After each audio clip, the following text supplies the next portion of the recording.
Chapter 6, Fundamental Rights and Duties. In the previous chapter, we studied how the Constitution of India was written. We also studied the main objectives of the Constitution. One way of ensuring that the objectives are achieved is to guarantee fundamental rights to the citizens.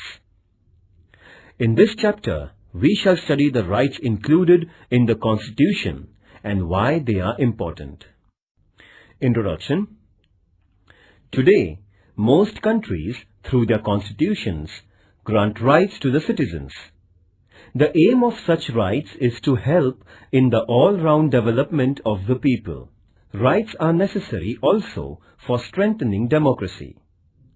The fundamental rights, therefore, constitute a very important part of a constitution. I thought that uprisings in Tunisia or Egypt took place because those governments did not accept people's rights.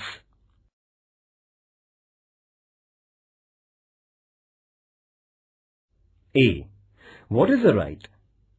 When we say that a person has a right, we mean that the person can engage in a certain act and that others accept that behavior. Having a right also means that the person can expect specific behavior from other persons and from the government. Thus, rights can come into being only when other members of society and the government accept certain obligations. You must have seen that there is a silence zone near hospitals. This is a regulation local authorities declare that you cannot blow horns while passing through the silence zone. This regulation comes in the backdrop of a socially accepted idea that patients in the hospital need silence and that they are entitled to rest and recuperation in peace. Thus, the patient's claim to rest is accepted by society, and then a regulation is made to enforce that claim. Society accepts various such claims mainly when they are seen as reasonable. In other words, rights require in the first place an agreement among members of the society over what are reasonable claims of its members. Then, it also requires legal provisions for ensuring the rights. Such legal provisions include limits on the powers of the government.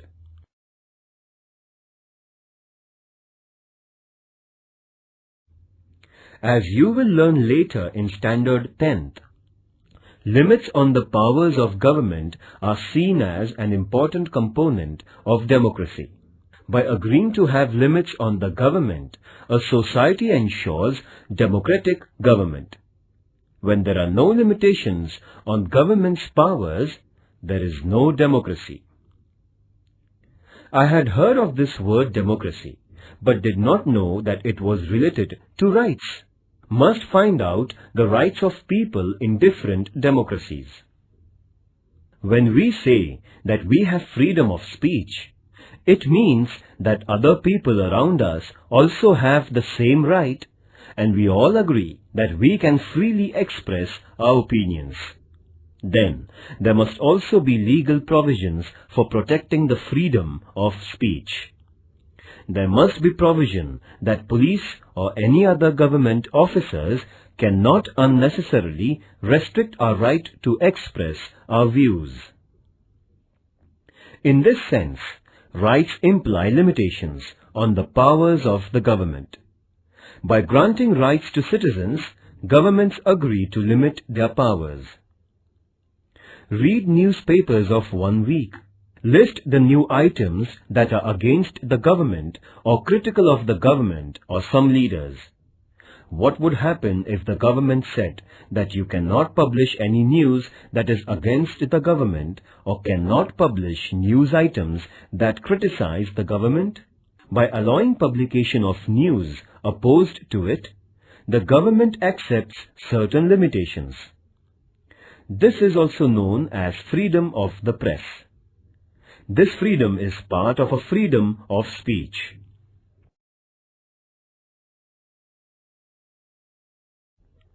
But granting these rights was not an easy or straightforward process.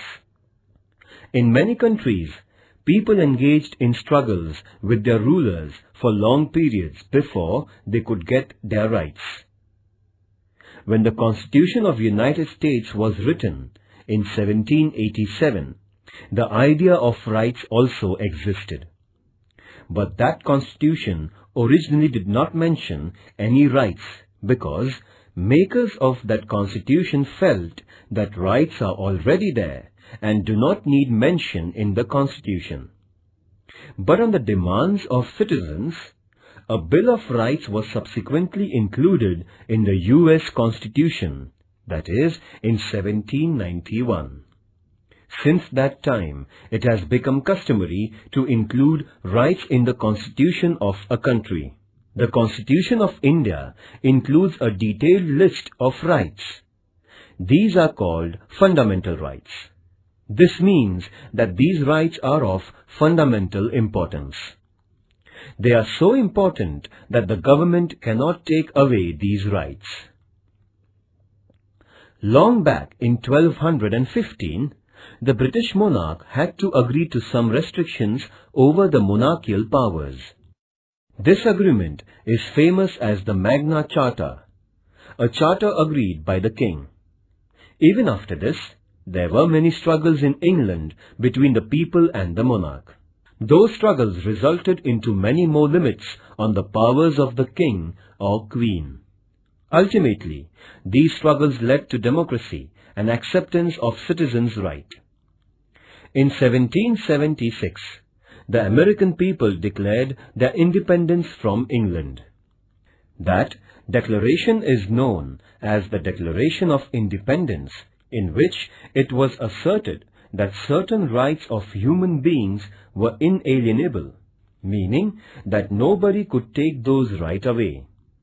Similarly, the French Revolution of 1789 also underlined the importance of rights through the Declaration of Rights of Man and of the Citizens.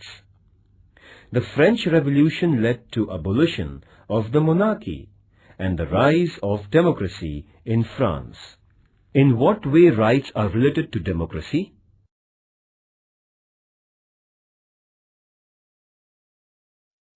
Educational and cultural rights. India is full of diversity. People in a country speak different languages, follow different religions, adopt different cultural practices, and celebrate different festivals. This is possible only when we do not force people to give up their own cultural practices and adopt the culture of the majority.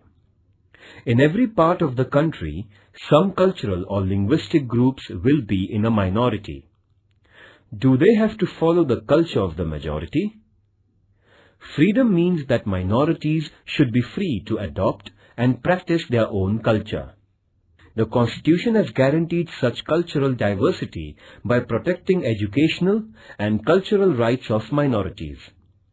A group belonging to language-based minority or religious minority will have the right to protect its culture and to form educational institutions.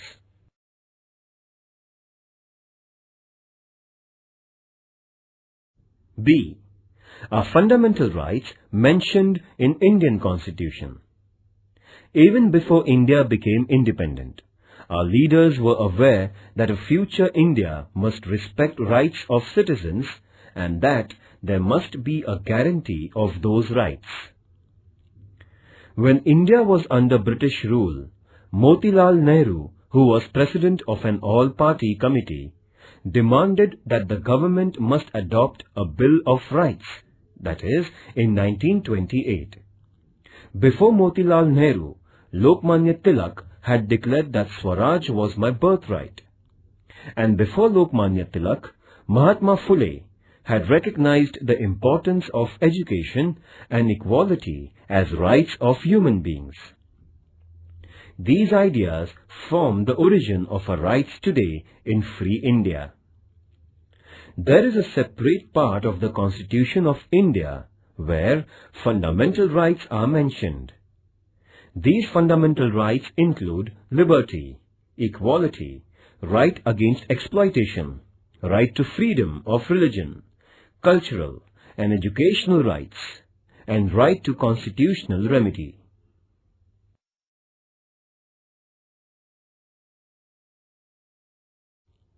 C. Human rights.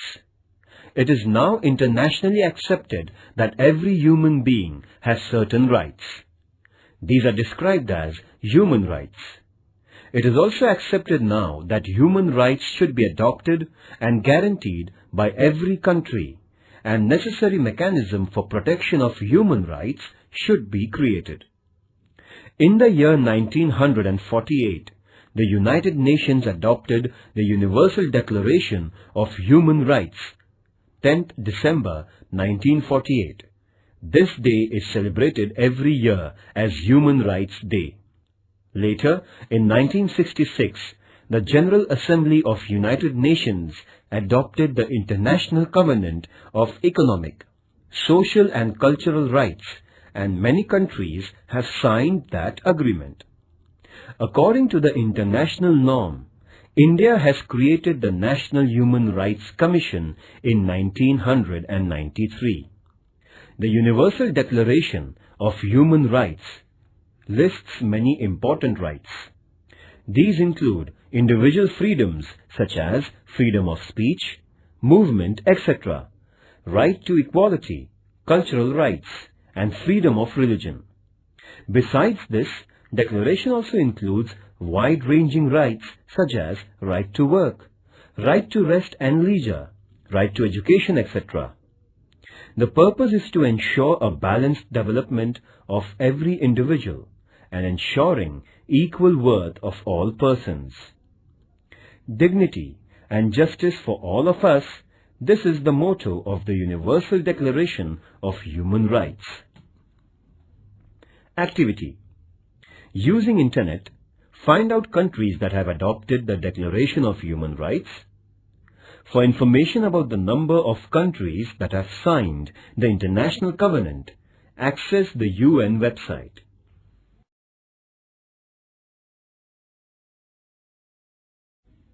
D. Citizens' duties. Why can't we have only rights and no duties? It is often said that rights and duties are two sides of the same coin. Do you know what it means? Let us take an example. Right to equality means that men and women must have equal status and equal treatment. Does this happen in real life? Unless all members of society respect this right and fulfill the duty of treating women as equal, this right will never fully come into being. Therefore, it is the duty of every citizen not to engage in domestic violence against women and to oppose ill treatment of women, because women are not treated equally and practice of female foeticide is prevalent. Is it not a duty to respect women as equal citizens? You will now understand why duties are important for the fulfillment of rights. Just as society must respect our rights, society expects that we accept certain responsibilities as our duties. Some duties are listed in the Constitution as a fundamental duties. These include to respect the Constitution, to respect national flag and national anthem, to protect the country, to adopt a feeling of brotherhood towards all citizens of India, to protect the environment, to adopt a scientific approach, etc. Is there punishment if these duties are not performed? Ecological balance. Human beings are dependent on environment for air, water, trees and minerals. If we use these natural resources indiscriminately, that leads to environmental degradation. Our present generation may be happy to use as many trees as it can cut down, but what will happen to later generations? Already, over-exploitation of natural resources is leading to crises such as drop in rainfall, rise in temperature, and many other environmental hazards. This only shows the importance of duties. It is not our duty to use the natural resources carefully? Think of others and think of our future generations. Activity. Obtain a copy of the Constitution of India and make a list of fundamental duties. Discuss in your class why these duties are important. I can now see the link between rights and duties. Unless we are bound by the duty to protect our environment, how can later generations enjoy the benefits of forests and fresh air and other natural resources?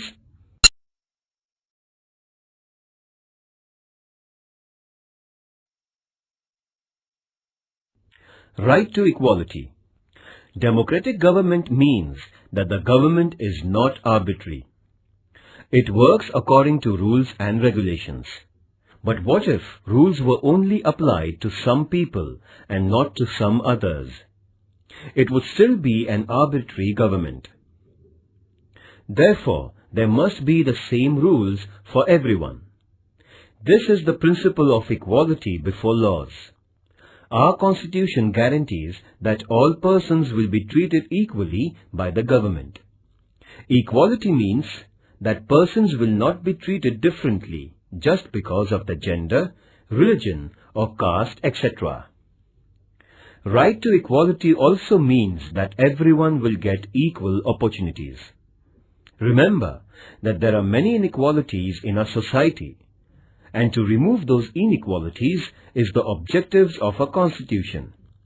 Therefore, it is the responsibility of the government not only to treat all persons equally, but to implement policies that will bring equality in our social relations. You may have heard about reservation of seats in school and college admissions for women or persons of weaker sections. This is an example of government's efforts to bring equality. Right to equality does not mean only equal legal treatment.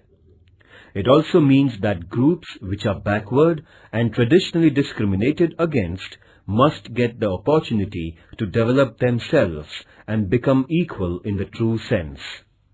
Thus, right to equality puts a responsibility on the government to remove injustice and inequality.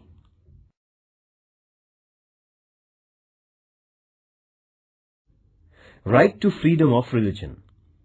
In India, people follow different religious practices, but the government does not support or oppose any religion. Every person is free to follow any religion and pray according to her or his religion and also propagate their religion. The government will not differentiate between persons of different religions only on ground of their religion. And because there is no religion which is the official religion of a country, government or government-aided institutions will not force us to follow any particular religious practice. Government also does not itself preach any religion or give religious education in schools aided by it.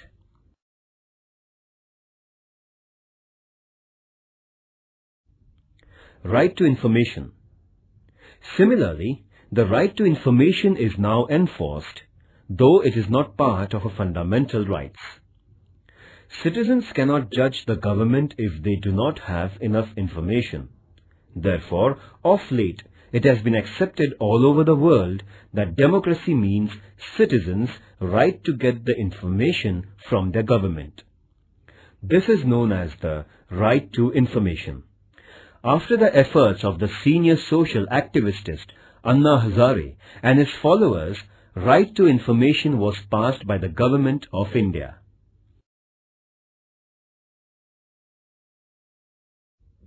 Right to liberty. Right to life is one of the most important rights of the individual. Our Constitution guarantees this right.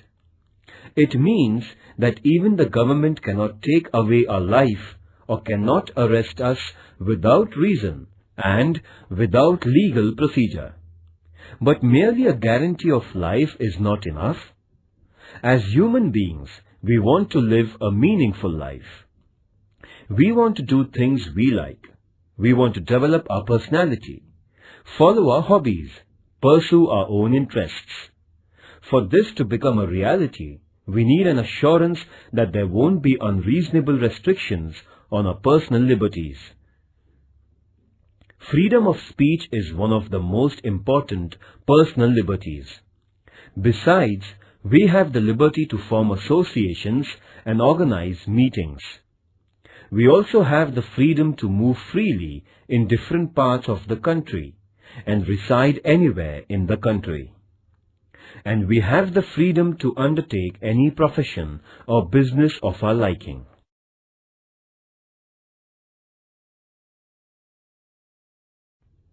Right to constitutional protection. So far we listed the rights guaranteed by the Constitution. But what do we mean by guarantee? If our right is violated, we can go to the government for protection. But what will happen if some officer or the government itself violated or did not respect our rights? In such situation, we have the right to move the courts. This is also called as right to constitutional remedy. Court will decide if the government has wrongly interfered with our rights, and if so, ask the government not to do so. Judiciary is the protector of our rights.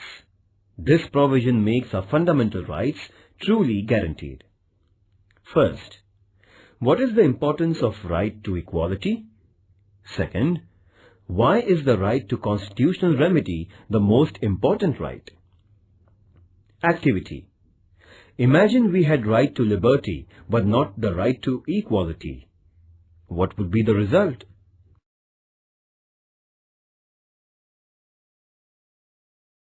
Right against exploitation. Both liberty and equality will be violated if some people are forced by others to undertake some work against their wishes. Because of poverty, there used to be many people who would take loans from private moneylenders, and the moneylenders would then force them to work without payments until the loan and interest are repaid. This practice was known as forced labor or wait. The Constitution has declared such practices as illegal. There will be no slavery in any form, and nobody will be treated as a bonded labor. Another fallout of poverty is that children from poor families are required to undertake work and earn money. As a result, children are sometimes employed in very hard and dangerous jobs, such as the job of making firecrackers. The Constitution has banned such practices because these involve exploitation of children.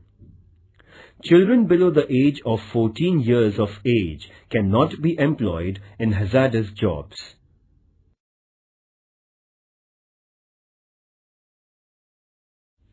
Positive and negative rights. Rights are necessary for our personal development. They are necessary also for the well-being of the society. Rights ensure that weaker and backward sections of society get opportunities to improve their condition. The right to equality is very important in this respect. Thus, some rights are limitations or restrictions on the powers of the government, while some rights mandate that the government adopts policies for the well-being of weaker and needy sections. In this sense, rights are responsibility of the government and the society to make sure that various services and facilities reach all sections. So, our rights are twofold. Some rights are restrictions on government, what the government cannot and should not be doing. Let us call them negative rights, because they tell us what the government should not do. On the other hand, some rights tell what the government should do. These are positive rights.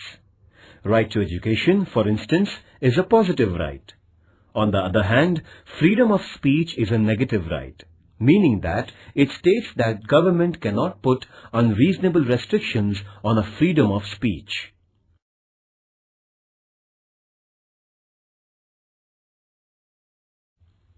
Other rights. The idea of rights does not stop only at fundamental rights. For instance, we know that citizens of India enjoy the right to vote.